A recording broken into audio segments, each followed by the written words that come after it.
Welcome back, everybody. Another episode of Just So You Know. I'm Jamie. I'm Justina. And today we have a wild episode for you. I'm not looking forward to it. As usual. As usual. There might be some tears, hopefully some laughs. I hope laughs. I'm pretty sure I'm going to be crying a lot, but hopefully I don't. Well, this week we are going to be talking about how the world's most popular, most Instagram-worthy pup came to be, but also the problems with that pup. Yeah. It's a lot of problems. A lot of pups. Anyway, I can't even think right now. We had such a crazy week. Let's be honest. I'm overwhelmed, and I feel like this episode is just going to make me sweat even more. Justina and I were arrested this weekend. Oh, wow. She went straight to the point. She bypassed everything. And she's like, we got arrested. They deserve to know. They deserve to know what the hell happened. We were doing a protest against the dairy industry. We were doing an art piece, okay? We were doing an art piece. It was cold outside, so we decided, hey, we're going to go inside the beautiful Grand Central Station. And at first it was really magical. I felt so empowered. And then things took a turn. Yeah, I mean, we were dressed with some suction cups on our nipples. Funnels. And we were showing what happens in the dairy industry, how mother cows are hooked up to these milk machines, their babies are taken, ultimately they're all slaughtered. And so long story short, we were with a few of our other friends. Rachel was playing the farmer and was selling our human milk. And it was a really beautiful, I think, art installation. It was gorgeous. And that whole experience just showed me how quickly miscommunication can escalate, because we were always on the same page with the cops. They just wanted to know what was going on. Obviously, it's New York. There's a lot of crazy shit that happens. But once there were more cops, we had to continue to explain ourselves, and they were trying to figure out more reasons to get us in trouble. And the more cops, the more problems. So I think more cops, more problems. So next thing you know, I'm in handcuffs, and Justina's I was running almost out the freaking door, but I was half naked, no phone, no coat. I was like, well, you know what? I guess arrest me too, sir. So they throw her ass in the cell with me. Yeah. And the two of us are sitting behind the cell. We're trying to outreach the cops. We're like, so how do you feel about the dairy industry? And they were actually on our side. They're like, just so you know. And we're like, that's our podcast.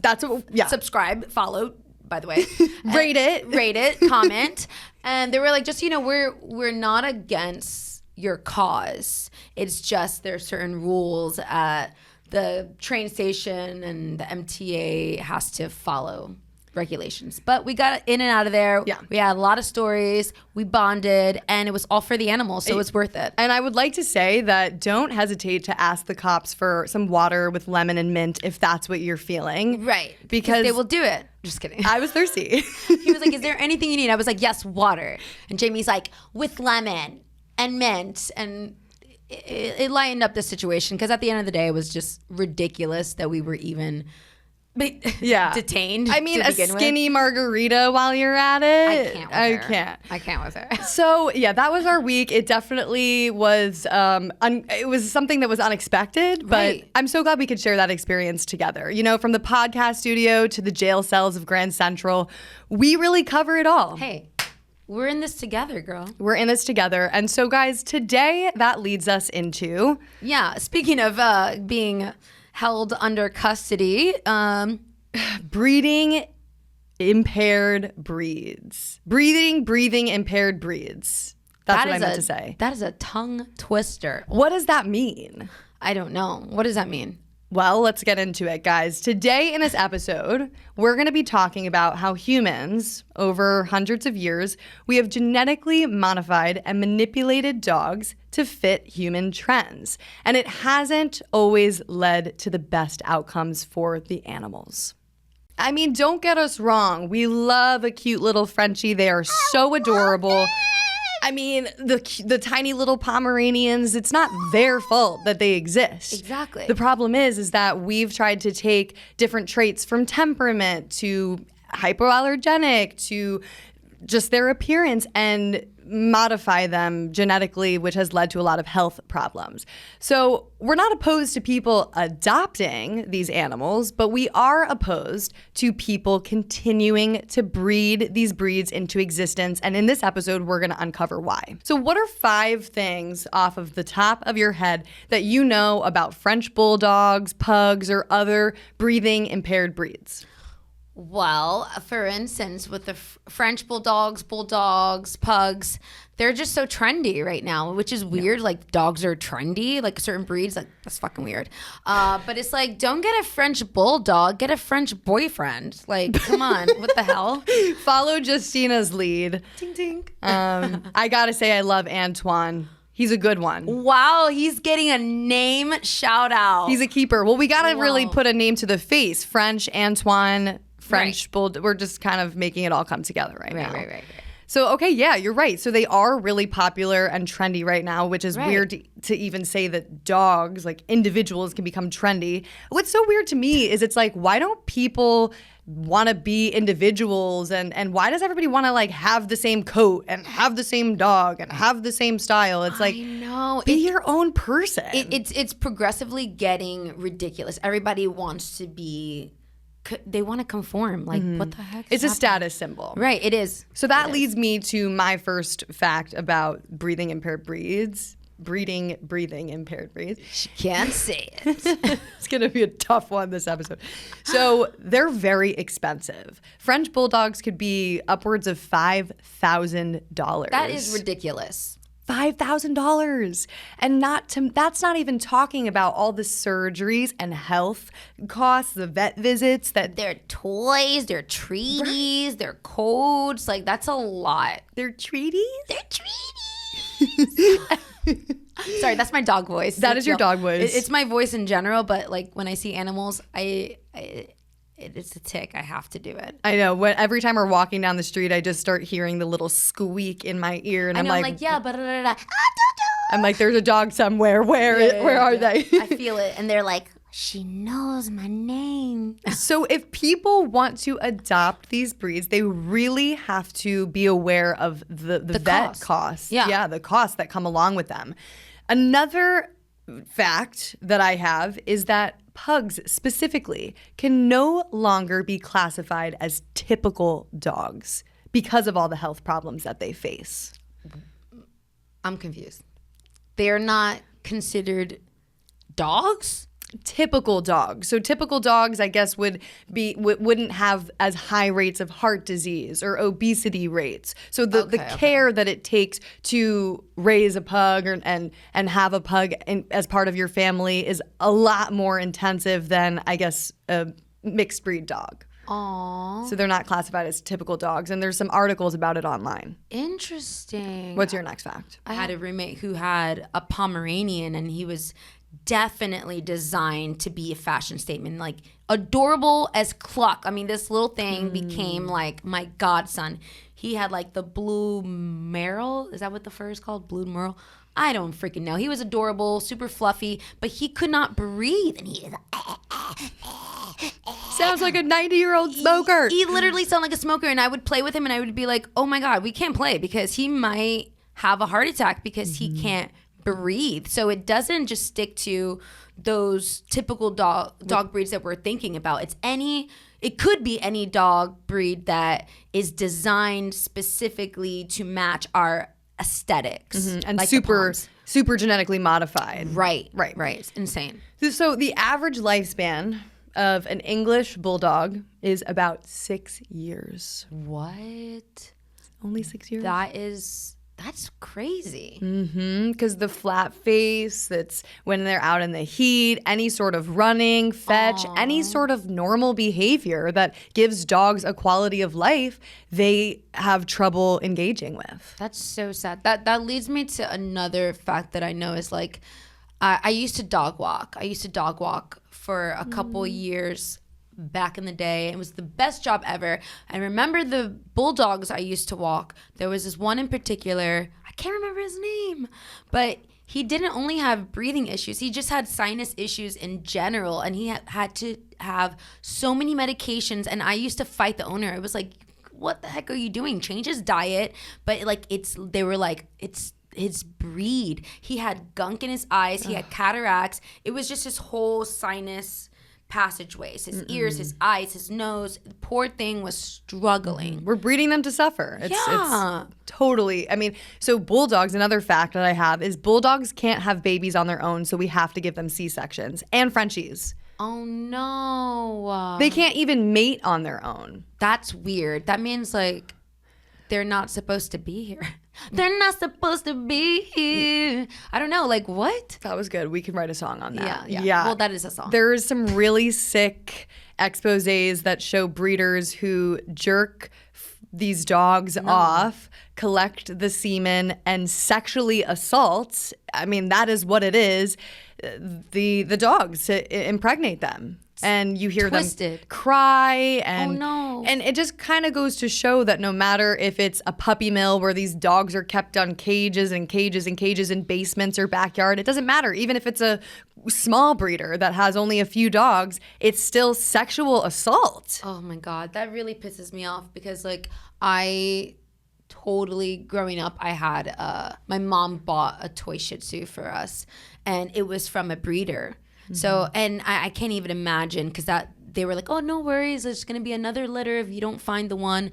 And I'm like, how do you know that there's going to be another litter? Like I chose to make sure that my dog, she didn't get neutered. I didn't want her to even have babies. So she never had babies because for me, I thought it was selfish to like want to like get her pregnant and like to give away her babies. No, like, you should not be breeding more dogs into existence when there's Right. millions in shelters. And yeah, it's like breeders, back off. Leave dogs' genitals and private parts alone. I know, that's so weird. Yeah, so let's not support them and give them our money, right? I know. So that kind of brings us into the next section that we want to really talk about. So what is the problem? What is the overarching problem here, and why should we care about this issue? Right. So we have over 6 million animals in shelters right now at this very moment. That's a lot of animals. So we have over 6 million in shelters right now, yet we keep breeding more.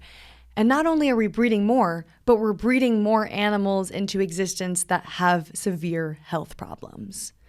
The flat faces, the modifying the size of their bodies. Yeah. So selfish. It just always boils down to us being selfish. Well, it absolutely is selfish because think about it. Why are the breeders continuing to do this? Money. Thank you. It's always about money. So they're breeding them into existence to either sell them, show them at different dog shows, and ultimately they'll sometimes keep some of those dogs to then breed a new litter that has some of the traits of those dogs that they want. You know, when we look at French bulldogs or bulldogs or some of these breathing impaired breeds, it's not like the two Frenchies are madly in love, sharing a long spaghetti with vegan meatballs and slurping it like you see in 101 Dalmatians or Lady and the Lady Tramp. and the Tramp. Get it right. I almost had it. But it's not like a love story Right. here. It's the breeders are sticking their hands in genitals and then taking semen and putting it in dogs' vaginas. So weird. I'm sorry. I have to say it. We have to say it. This is what happens. It's the truth. It's the truth, but it's so freaking weird. I'm going to be honest with you guys. I've been wanting a dog, and I always want to get a dog from the shelter. But like I said, I had a Shih Tzu growing up, and I was like, I really want a Shih Tzu. And I freaking followed a breeder. I followed a breeder, and I was looking at the dogs because one of their little reels came on my Explore page, and I was like, what the heck? This dog is absolutely the cutest freaking pie. And then I followed them. Okay, well, we appreciate your honesty, but you're unfollowing. I'm gonna unfollow them Today. today. I am gonna unfollow them today, but I just said that because I want to be honest, and I want you guys to know that it is normal to think that they're so cute. Well, it's not their fault that they were bred into existence and that they're here. So ultimately, yes, those dogs need homes. But the problem is that if we buy from the breeders, they're going to keep breeding them. So we have to show that there's no demand for it. However, I do want to just kind of on a side note tell you guys a little bit of a story of something personal that I just went through recently with a close friend of mine who had lost her elderly dog. And it was a dog that she had growing up who was from a breeder. She was 10 when her parents bought it. Right, same. The dog died and she was going through, it was a really emotional time for her, and without like talking with me to ask maybe if I could help her find a dog to adopt, she just went to a breeder and bought another dog. And this is somebody that I considered to be like my best friend, somebody that I'm super close to. So when I'm starting to see on her story this like new Havanese pup, that's so cute. Don't get me wrong. Havanese. But then she was like trying to hide it, and I was like, where did you get that dog? And she's like, Jamie's like, where did you get that dog? I really took She was like, oh no, hide from my story. I put my detective cap on and my little glasses, and I said, where did that dog come from? And she said it was from a breeder in Long Island. She didn't lie, which I appreciate. And I just said, listen, you are ultimately going to make your own decisions. It's your life. But Right. I think it's important that you are informed of what happens with these dogs and their mothers. Their mothers, your dog's mother, is sitting in a cage right now, getting assaulted every couple of weeks, having puppies, having her puppies taken away from them and sold off. That is what happens. And now she doesn't want to talk to me, doesn't want anything to do with me because I called her out on it and spoke up about it. And so that's like a personal thing. So yeah, it's really frustrating because it's like, it seems so obvious. It's like the trend is adopt, don't shop. And Right. then all of a sudden you have people that want a specific breed. And instead of just like going on Pet Finder and finding a breed to adopt, they support these breeders, which it's a cycle. Ridiculous. And then it creates this problem of now we're breeding these puppies into existence that have flat faces and health problems that can't breathe properly, and we're breeding them just because we want them. Right. I don't have any idea how many of those dogs are actually suffering, like the number, Well, a lot of the time people will just get used to the heavy breathing that they have. Right. And Like think it's part normal. of them. Yeah. Yeah. And think it's normal and be like, oh, they're fine. But Right. over time, their bodies can't take it. And Right. so, as I said, statistically speaking, a lot of them do die young and die of problems. They have to get surgeries that are very costly to sad. open up their airways. So it's important to also look at these influencers that are pushing these dogs and say, well, why aren't they promoting kinder choices? Why aren't they promoting adopting these animals that already need homes as opposed to breeding new ones into example? So the other problem that I want to bring up is that the problem with trendy dogs is that they're discarded when the next trend emerges. No. So it's like, what's going to be next? I mean, when you look at movies, for example, 101 Dalmatians, everybody wanted a Dalmatian after. Marley Right. and Me, everybody wanted a Labrador Retriever. Right. And then you get these dogs and then you realize, wait, I actually don't have the time, money, or patience to deal with this animal. And then Right. they end up at the shelter and get euthanized. So freaking sad. So the term for these kind of breeds and these dogs, I just want people to know so that they're informed. It's called brachycephalic. Brachycephalic is what it's called, I'm pretty sure. And it's basically dogs that have breathing problems. I sound so smart. Brachycephalic. I'm gonna be like, hey, your dog has brachycephalic. How dare you be irresponsible? Oh my God. I mean, look at me. You can't take me seriously. I'm never saying that word again. But anyway. Brachycephalic dogs, don't breed them into existence. So let's go through the history of breeding dogs. Okay. It really has only been a major problem in the past 150 years. Oh, only the past 150 years. That's a long ass time. A lot of shit has gone down in 50 years. Facts. It's really some really crappy stuff. But this doesn't need to be another one. This is we Right. can just stop sticking our hands inside of dogs. No, back. stop saying it. I'm sorry, people need to know.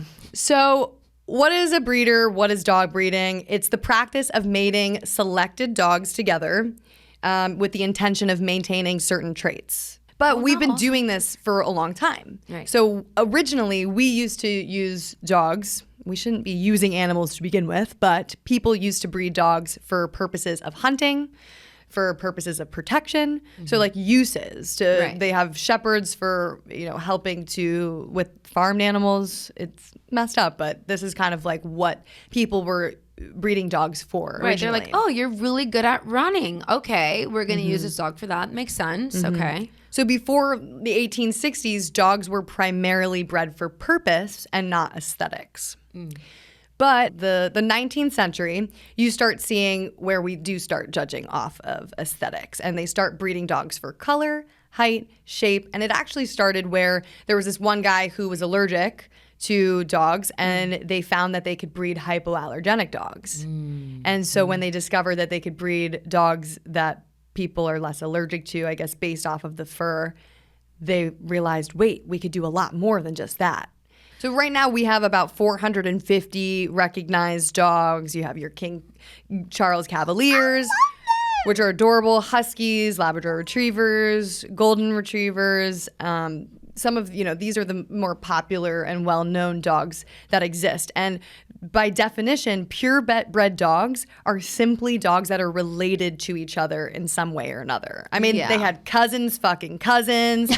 They had, I don't even want to get into it. I mean, that's where the whole term, like, you're acting like a dog. You just, like, you don't care if it's your mother, your brother, your sister. You're just going to sleep with them. Oh, people say that about my Southern family. They're like, yeah, so do you have a crush on your cousin? And I'm like, no, ew. Disgusting. I mean, I've heard that when different cultures have children, their kids are they're healthier and can combat different diseases and, Oh, it is true. I mean, when you have sex with your cousin and reproduce, your kids can... Whoa, who is having sex with their cousin? People do it. Not me. True. That's true. It's crazy. What the heck? Anyway, next topic.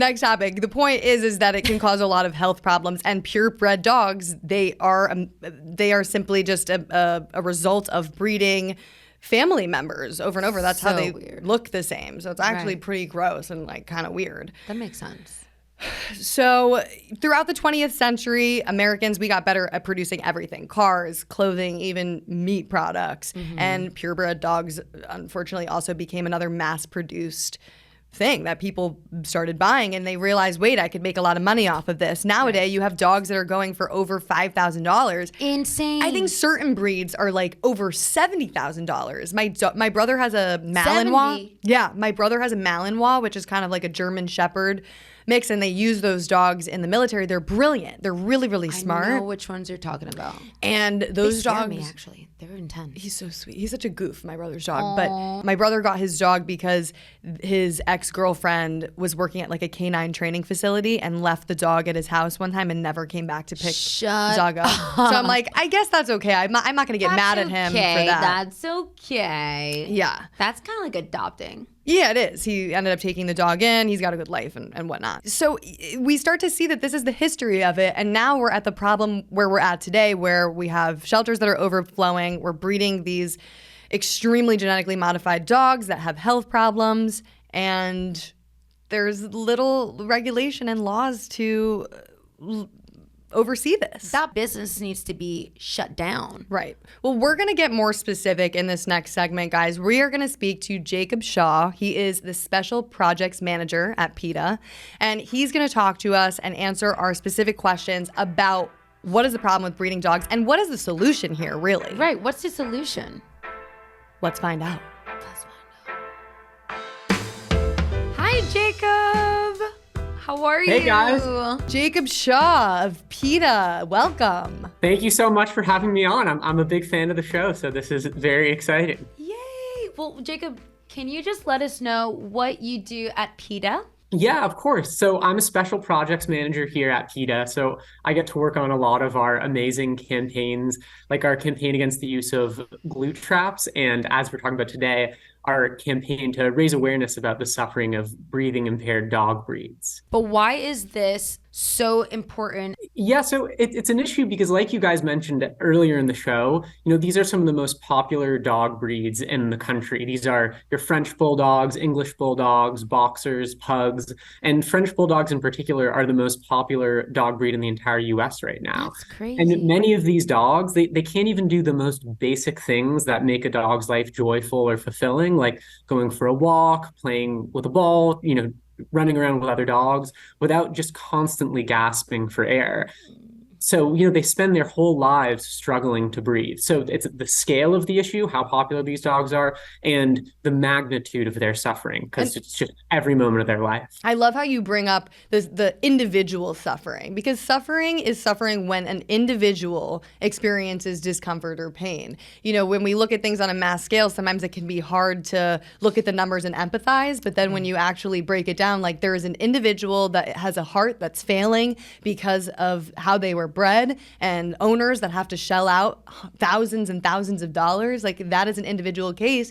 And it makes you feel empathy even more when you look at that individual case. Yes, exactly. And veterinarians around the world are recognizing exactly what you just said, and they're sounding the alarm on this issue. And many countries like Austria, Germany, and the Netherlands have actually restricted or banned the breeding of breathing impaired breeds, which they call torture breeding. And the reason they use this phrase torture breeding is because these are dogs who have been intentionally bred to have deformities so that their snout is pushed so far back against their skull that there isn't enough space to accommodate their normal anatomical features. And so the reason we say breathing impaired is many of these dogs have something called brachycephalic obstructive airway syndrome. You said it really well, Jacob. And are you saying that I have a lot of practice saying that? Are you saying that I didn't say it well? I didn't say that. Can we get a rewind? Bro, of course. And so brachycephaly is really the condition of having this flat face or this short snout. And the real health consequences of this condition take the form of brachycephalic obstructive airway syndrome. And the things that really define brachycephalic obstructive airway syndrome, there's two things. One is stenotic nares. It's a fancy way of saying narrow nostrils. And the second is that they have an elongated soft palate, which means that there's too much tissue in their mouth, basically, that's blocking part of their windpipe, making it difficult for them to breathe. And that's why for so many of these dogs, breathing through their nose and their throat is like sucking air through a straw. It's just horrible. Horrible. And on top of that, a lot of those breeds, people love to overfeed them and make them even like really, really big. And so it makes the issue even worse. So what would you say to somebody that would say, well, wouldn't they just not exist? Well, that's a good point. I mean, what you brought up earlier about how these dogs just can't even reproduce naturally. I mean, they only exist because breeders are literally artificially inseminating them. And the majority of these dogs, the majority of French bulldogs, are birthed via C-section because their heads are too large to fit through their narrow hips, again, because of the way that they've been bred to have these exaggerated features. So the root of the problem really is breeding, but there is a clear path and an easy solution to preventing this suffering, which is we just need to stop breeding, buying, or selling breathing impaired dog breeds. Or promoting, I'm sorry, buying, promoting breathing impaired dog breeds. Because that's a huge part of it as well, as you mentioned, how these dogs are represented in pop culture, driving in popularity. Right. They're even like mascots and stuff. But this is kind of a segue question. So we're saying like they probably wouldn't exist. So where did the first ones come from? Like how did they even like... So breeders select for the specific traits that they're trying to make sure are passed down to the next litter. So what's so terrible in this instance is they're actually selecting for the most unhealthy traits, things that literally are deformities, like these flattened faces. Okay. So if you look at photos of a lot of breeds from 50 or 60 years ago, their skull shape is not nearly as exaggerated as it is now. Right. It's only because they're just making their face more and more flat to fit this arbitrary aesthetic preference that some people have. That's true. When you look at pictures, like, yeah, the breeds definitely, you see the evolution, and it's not by natural selection, it's by us. It's from sleeping with cousins. And so when we look at breeders, I think a lot of people will say, well, I got my dog from a responsible breeder. Right. Is there such thing as a responsible breeder? There is no such thing as a responsible breeder. So I'm glad you brought that up. I mean, the breeding industry is largely responsible for the dog and cat overpopulation crisis and the resulting suffering and homelessness of millions of animals every year. And there are sweet adoptable dogs sitting in shelters all over the country. And every time breeders bring new litters into the world, they're essentially sentencing the dogs in shelter to death because there's just no way those dogs are going to be adopted when breeders are out here trying to market their purebred dogs, which, as you mentioned, they're just inbred dogs. Purebred means inbred, and it's just as bad of an idea for dogs as it is for humans. They're just trying to market their dogs as superior merchandise and making it so much harder for dogs in shelters to ever find a loving home. You're right. And I actually never really thought about it like that. Like, these breeders are sentencing these dogs in the shelters to death. Mm-hmm. And of course, generally speaking, I think that there is a really big stereotype and misconception that shelter animals and pets have behavioral issues, or that they are aggressive, or that you can't adopt a puppy, or there's all these stereotypes, which it's so untrue. No, it's not true. You can definitely adopt a puppy at a shelter. So Jacob, what is your stance, or what is PETA's stance on pet ownership? Yeah, so as I mentioned earlier, there are just millions of dogs and cats who are in need of a loving home right now. So we encourage everyone who has the time and patience and resources to add a dog or cat to their family to adopt a dog or cat from an open admission shelter, and there are open admission shelters all over the country. We're really focused on campaigning against people buying dogs from breeders or pet stores because, for all the reasons we just discussed, it's just such a cruel industry. So, Jacob, you touched on a little bit of the solution here, which is generally speaking to just stop breeding them. But what can people do that are watching this to either help advocate against breeding impaired dogs? What are steps that they can take if they're looking to adopt an animal? Let's just break it down. So this is an issue where the first thing we're trying to accomplish is just raising public awareness about it, because too many people don't understand that the sounds these dogs make, that their appearances are an indication of a dog who's suffering. So, PETA's had an enormous amount of success in getting advertising companies to stop using these dogs in commercials and, in billboards. And we recently had Rite Aid agree to stop using breathing impaired dog breeds on greeting cards across their stores.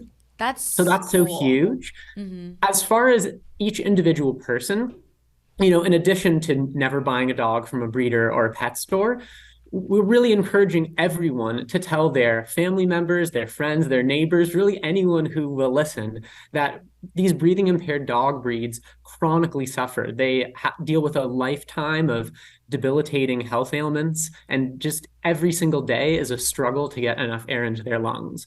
So the number one priority is just raising public awareness about this, making sure that people know that there is nothing cute about a dog who's snorting and wheezing. You would never think that a human, on a ventilator in a hospital who's struggling to get air in their lungs is cute. So why do we think it's cute when that's the case with the dog? Right. Are there sites, like if someone wanted to get a French Bulldog but wanted to adopt and rescue, are there sites? Yes. So there's a website called Pet Finder where you can look for specific breeds of dogs at shelters in your area. But really, we encourage people to, see dogs as the individuals that they are. Every dog and every animal is someone with their own personality, their own desires, the things that they like, that they don't like. And you guys both know this from spending time with dogs. So, just if you know that you have the capacity to add a dog or a cat to your family, go to a shelter, meet the dogs there and see them for who they are, not just with what breed they are. And also, don't get a dog just because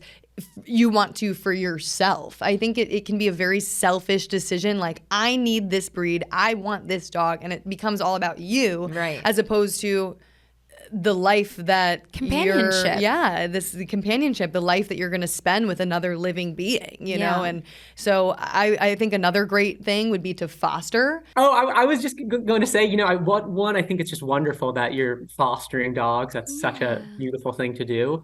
But just to really make sure that we're getting the point across about the problem with breeders in this situation is that the breeding industry is really just big business. Right. You know, as long as there's money to be made in buying, selling, showing, and breeding dogs, breeders will continue to breed dogs because they really don't care about how much they cause the dogs to suffer. They just care about making a profit and lining their pockets. So that's really the reason why they're selling dogs as merchandise, effectively, as status symbols rather than individuals. So when you see people on social media with their French bulldogs, they're parading this living, feeling being around like they're a Gucci bag or a Rolex watch. Right. And in 2023, we know so much about dogs. 2024. 2024. Thank you.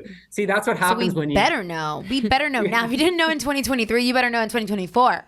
Exactly. Well, we already knew in 2023, so there's really no excuse in 2024. Well, we are so grateful for everything that you're doing, Jacob. And, you know, there's so many issues affecting animals today. And I think this is one that hits home because a lot of people have dogs. A lot of people are around dogs and see Frenchies and pugs and bulldogs on the streets. And so this is an issue where so many people can get involved and speak up about and help us help animals. Yeah. So was there anything that we didn't get to that you wanted to add? The only thing I wanted to add was just about glue traps. That there's just such an exciting development here that I just can't leave you guys without mentioning Tell this. us. Which is that Congressman Ted Lieu just introduced a bill to the House of Representatives called the Glue Trap Prohibition Act that would ban the use of all glue traps across the entire United States. So, you know, anyone who is opposed to animal suffering, which should be everyone for the record, should call their member of Congress and encourage them to co-sponsor the Glue Trap Prohibition Act so we can once and for all make these medieval torture devices a thing of the past. Thank you, thank you, thank you. Perfect call to action, guys. Well, thank you so much, Jacob. And we're really grateful that you were able to make the time to come on today. Thank you both. This has been awesome. Have a great day.